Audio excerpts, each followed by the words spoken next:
I met with a client recently who was sitting down with me to consult about his estate plan so we could put a plan in place that worked for his family the way it should.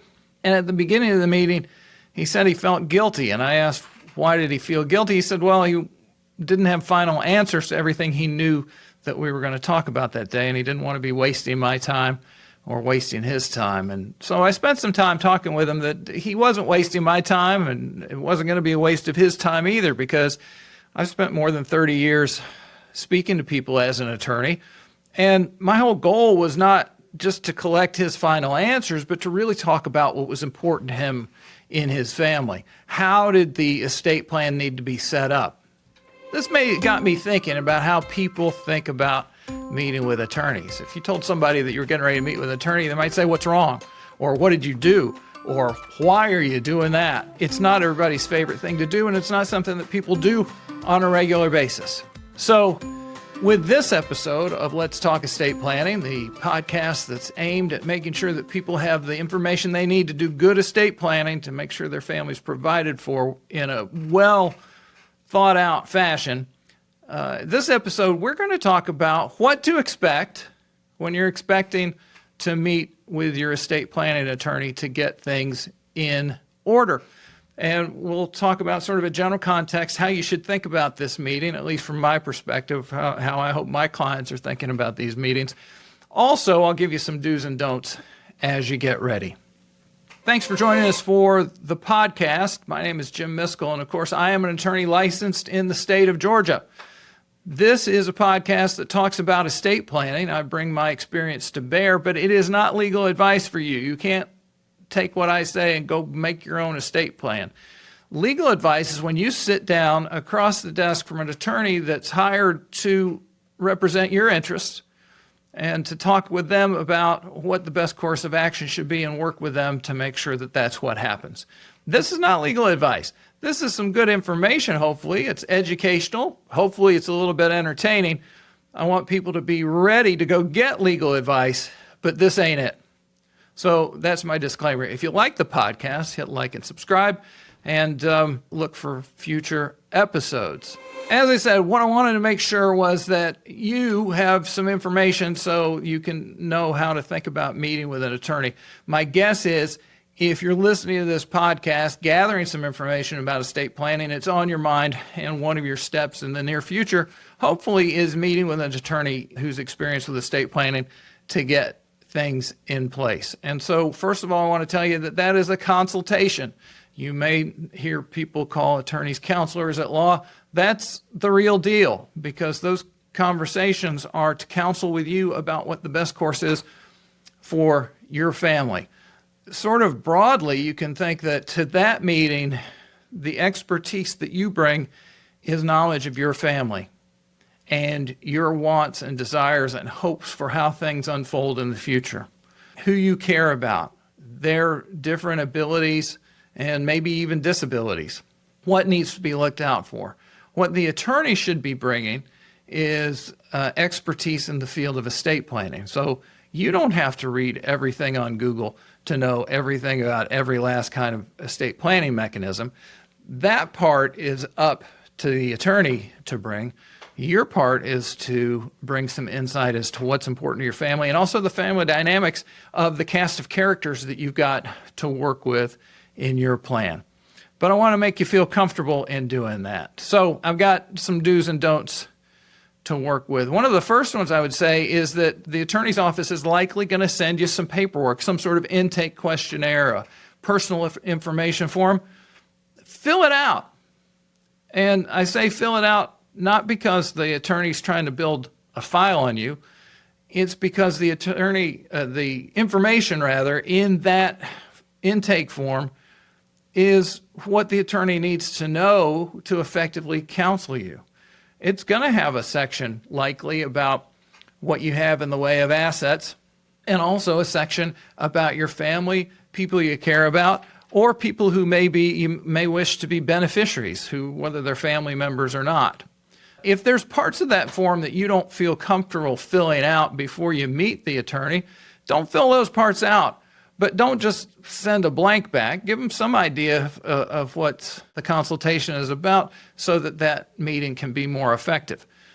Any information the attorney can gather before the meeting makes the consultation more effective. The information that they don't gather beforehand, they're going to have to gather during the meeting. So it makes your meeting more effective if you give them some of that information or even all of the information they're asking for. So do fill out the form. Don't send back a blank and expect you're going to get the best possible consultation. Sort of in conjunction with this, our second one is that if you've got some estate planning documents, our second do is send those existing documents. Go ahead and forward them to the attorney's office so that the attorney can take a look at them. If you've got existing estate documents, that's going to be a subject that the attorney will want to review with you. If you send ahead of time, the attorney, she can read them ahead of time and know what they say and give you a good idea of whether they're effective or if there's been a law change or if the formalities under which they were executed are going to pass muster in the state you're in. Sometimes I meet with folks who are moving from another state, and they've got these documents that very often when you move from another state, the difficulty with the documents may not be the substance of them, but the level of formality that was used, which is not absolutely uniform in all 50 states. The content of the self-proving affidavit can differ from state to state and what's statutorily required. Number of witnesses can sometimes vary. The age of witnesses can vary from state to state. So if you're moving in from out of state and you're meeting with an attorney, it's really important to send those documents so the attorney can make a good review to know whether or not they really need to be brought up to state specifications or if they're going to pass muster. Also, if you're meeting with an attorney to consult about updating because you've moved, I said that very often it's not the substance that's the problem. And, you know, estate planning documents don't have a shelf life. They don't automatically expire after a certain amount of time. However, if you're moving, that's a major life event. It may be that there's been enough of a change in the family circumstances. It could be assets. It could be family members. You can have people added to the family, people who have left the family. You can have an increase in assets, a decrease in assets. There may have been enough change that really substantively they need to be updated anyway. So that's a great opportunity if you're moving to a new state to consult about that. Anyway, the whole point of this was send them your documents, because if you don't send the documents ahead of time, you're going to see this during the consultation. The top of the attorney's head while they read and try and figure out what's going on with the documents. That is not an inspiring hour with an attorney to just watch them read your stuff. If you send it ahead of time, they'll get a look at it and can give you an idea of what they're working with. So do forward a copy of your existing documents. Also, spend some time thinking about your cast of characters. That's how I like to refer to it. These are the people who are family members, they're friends, they're people you can count on in a tight spot. And these are people who can serve as your helpers and agents in estate planning. So there are different ways to refer to agents in estate planning documents: personal representatives, attorneys in fact, my power of attorney agent, my healthcare agent, the healthcare proxy, executors, trustees. All of those fall into the category of personal representatives or agents for you. Spend some time reflecting about that before you meet with your attorney, because I guarantee you that's going to be one of the questions that comes up. If you need helpers, who are they going to be? Do you have a good cast of characters you can rely on to pull from? And they might be relatives and they might be friends, and sometimes you might need a referral from the attorney for individual fiduciaries, professional fiduciaries, perhaps CPAs, daily money managers, folks that can fill those roles for you, or even trust companies, a corporate trustee or fiduciary. Just as you and I can hire attorneys, tax preparers, financial advisors to assist us, any agent you appoint in a financial role can seek all that financial help. In a healthcare role, can seek advice from physicians just like we can. They're entitled to all the help that we are ourselves. I always tell folks that your agent and your power of attorney doesn't have to suddenly become Warren Buffett because you've been injured and can't operate, and you need them to step in for you. So as you're thinking about this cast of characters for helpers, think about not just who you like, and who you trust, but also who's got the willingness and ability to do it, and a willingness to ask for help if they're going to be overwhelmed, and to admit when they do need help. In conjunction with that, also do spend some time thinking about who your beneficiaries would be. Who would you like to benefit when you die? Who's going to get your stuff when you die? Of course, that's a very important second phase of estate planning that I talk about all the time, that the who gets your stuff when you die part. Also, think about who you would like to benefit, who your beneficiaries are going to be. Who gets your stuff when you die? How you would like the assets distributed, and to whom? As you think about those folks, I think you'll probably notice that not everybody has the same capacity to receive and do a good job with what you're leaving with them. My clients, almost uniformly across the board, when they're thinking about giving gifts upon their death, they really want to help somebody improve their quality of life over time. Whether it's a little or a lot, they're not really interested in the beneficiary having one big blowout party or one fast car that they wreck. So it's important to think about not just who benefits, but when and how should those gifts be distributed? Is it one lump sum? Is it over time? Are there some guardrails on them? So in addition to thinking about your cast of characters of who your helpers are, who's your cast of characters for beneficiaries? What are their capabilities? And what provisions do you feel like they're going to need? You don't have to know fancy legal names for things, but you do have to have a sense of, well, I love Susan, but she's never balanced a checkbook in her life, so we may need to do something there because I don't want this to just be a flash for her. I want her to really benefit from it. As you think about both your beneficiaries and your agents in particular, how about contact information? This is a great time to get that information together. You know where these folks are. Is it all in your phone? Is it a convenient place where you can find it? If you have trouble locating some contact information, be aware that that difficulty in contacting beneficiaries or contacting other agents is only multiplied when you're disabled or after you pass away. As difficult as it is for you, it's going to be a level or two more difficult for the folks who are trying to administer your estate plan when you're not able to be in the game. So this is a great time to get that information in a place that makes sense.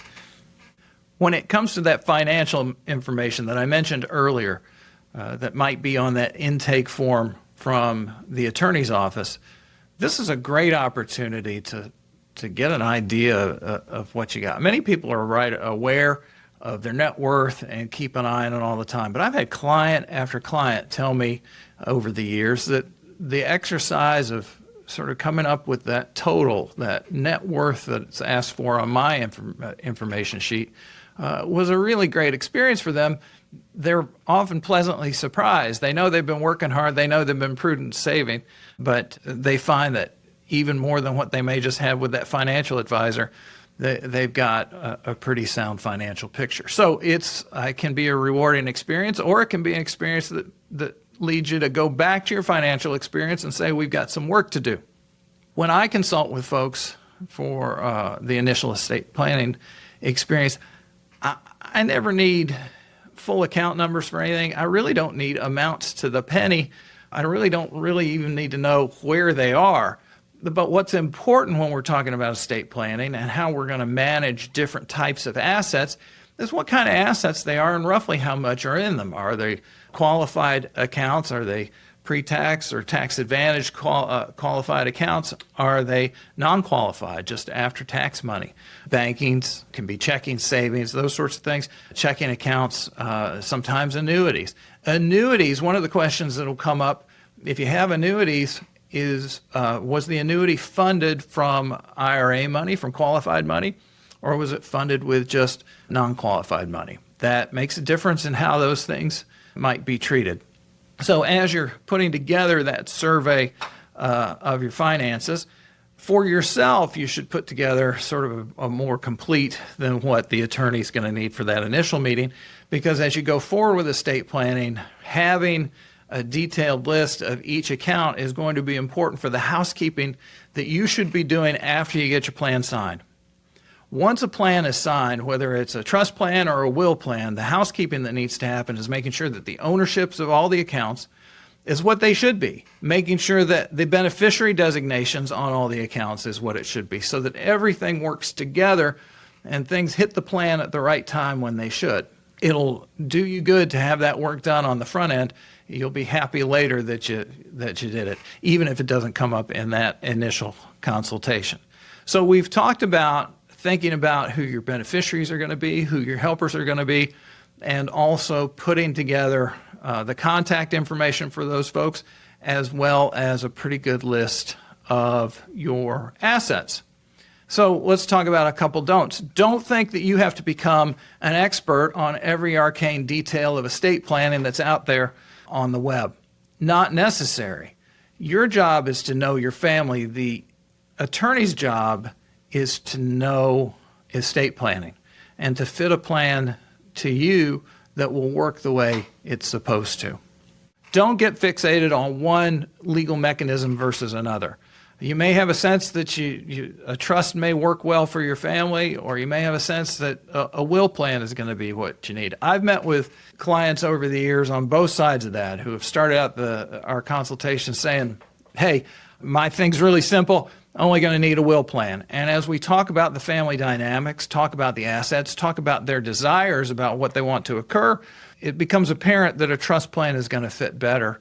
And that's what they choose to go forward with. And I've also met with a lot of people who come in and say, we got to do a trust. I just know I need a trust. My neighbor did a trust. My brother did a trust. When we go through their assets, go through their cast of characters, their asset picture, what they want to have happen, there's a lot of folks we end up doing a will plan for. That's everything they need. So come in with an open mind, come in educated, but don't get fixated on one or another. Do come to the meeting with some understanding of the basics of estate planning and some vocabulary about it. I think my clients that show up at the meeting, having been to my workshop, so they've got some exposure to the difference between wills and trusts. They understand how powers of attorney work, and the powers of attorney stop working when you die.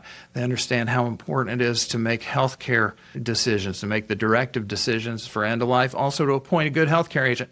Those folks, we have a better meeting because they're up to speed. They have a context for what we're going to talk about. Don't worry about this meeting being like a test you haven't studied for, that recurring nightmare of the math exam that you didn't go to class all semester and now it's the final exam. This meeting should be a conversation about your family and what's important to you. The purpose for that is so that the attorney can suggest different mechanisms to get the job done and explain to you how they'll work to see if that is going to fit your objectives. The consultative nature of the process is very real, and this should feel like a conversation advancing your plan toward completion over a course of that one meeting, or it may take 2 or 3 meetings to get that done. You should not come in feeling guilty like my client did, saying, I'm worried I'm going to waste your time, because it's not a waste of time. Anything we can do to get closer to that end product of the estate plan that provides for your family is time well spent. Finally, my final don't is don't go into the consultation with the attorney thinking that you're going to be able to ask the attorney every question you need to so you can go home and draft it up yourself. That's not what these consultations are about. That attorney can't give you enough information that hour or hour and a half to make you expert enough to do a good job on this. I talk about it all the time. Common sense and the law are very often different things. That's why it's hard to draft legal documents if you're not an attorney, because the law doesn't make sense sometimes. And that's why you're consulting with an attorney. That's why it's important. If you go to these DIY sites that provide sort of these stock documents, they might even say designed by attorneys. They might even want to direct you to have a remote conversation with an attorney. You will see that they say, we're not a law firm, and using these documents is not a substitute for consulting with an attorney. You got to take those DIY sites at their own word. They're not a substitute for a consultation with a live, experienced estate planning attorney. The final do is it wouldn't hurt to have some idea of the basics of estate planning. You could do that by attending my workshop. If you're in the Atlanta area, I'd love to have you come to a live workshop. I spend a couple hours talking about the basics of estate planning, starting with powers of attorney, healthcare directives, wills and how they work, probate, what is that all about? Because you hear people say you got to stay out of it. How does it actually work? And living trusts and how they answer some folks' concerns very well. We also talk about living trusts that can be revocable or irrevocable. And one of the most important things I talk about is testamentary trust planning, making sure that you have the right provisions in place for those loved ones who you're giving gifts to. So if they need guardrails or those sorts of things, they have that gift that's more than just, like I say, one big party or one fast car that they wreck. So gathering information about estate planning before you start makes you a more educated consumer. The clients that I have that have been to my workshop or been to a similar workshop who have some vocabulary, they seem to be more comfortable meeting with me and making good decisions. So that's my final do get some information. I was serious before when I said don't try and research every corner of Google, but it's worth getting some basic familiarity before you meet with the attorney.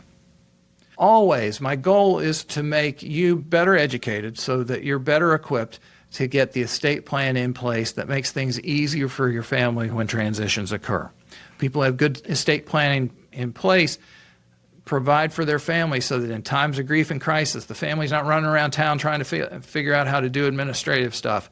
They're spending time together supporting each other, and that's what families should do. My name's Jim Miskell. If you have more questions about estate planning, you can go to my website, letstalkestateplanning.com. If you're in the Atlanta area, come to a live workshop.